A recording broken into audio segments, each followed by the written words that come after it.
As a busy working mom, I can't always be home when my kids come home from school. As with most kids, when they get home, they're always hungry and looking for something to snack on.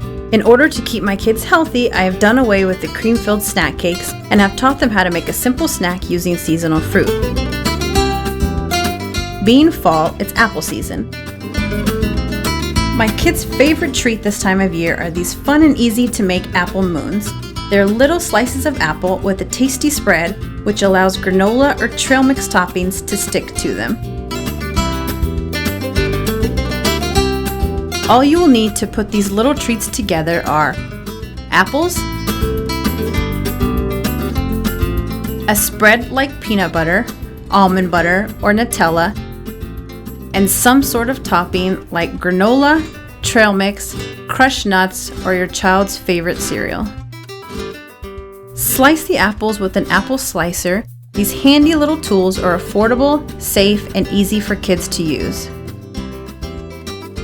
Your kids can spread almond butter, peanut butter, or Nutella over the apple slices on both sides of the slice.